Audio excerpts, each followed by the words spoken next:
Terima kasih Anda masih bersama kami pemirsa dalam IDX Market Opening. Badan Pusat Statistik mencatat neraca perdagangan Indonesia surplus 2,44 miliar dolar Amerika secara bulanan pada September 2020 kemarin.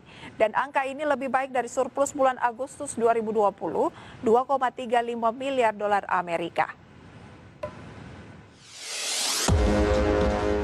Meski tengah mengalami tekanan ekonomi baik secara global maupun domestik akibat pandemi COVID-19, neraca perdagangan Indonesia justru masih mencatatkan surplus di bulan September 2020.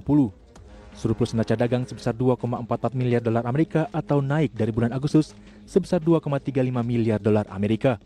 Dalam konferensi pers secara virtual, Kepala BPS Suharyanto menjelaskan bahwa surplus neraca perdagangan terjadi karena nilai ekspor mencapai 14,01 miliar dolar Amerika atau naik 6,97% dari Agustus 2020. Sementara nilai impor sebesar 11,57 miliar dolar Amerika atau naik 23,5% dari bulan sebelumnya. Adapun kinerja ekspor ditopang oleh ekspor minyak dan gas mencapai 700 juta dolar Amerika Serikat atau naik 17,43% dari bulan sebelumnya. Sementara ekspor non-migas sebesar 13,31 miliar dolar Amerika Serikat atau meningkat 6,47%. Dari sisi impor migas tercatat 1,17 miliar dolar Amerika, tumbuh 23,5% dari bulan sebelumnya. Sedangkan impor non-migas senilai 10,4 miliar dolar Amerika Serikat atau naik 6,18%.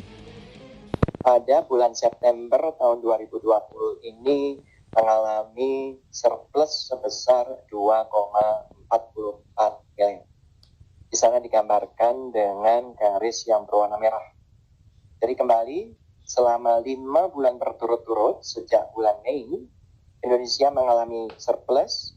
Dan surplus pada bulan September ini lebih besar dibandingkan surplus pada bulan Agustus yang lalu yang sebesar 2,35.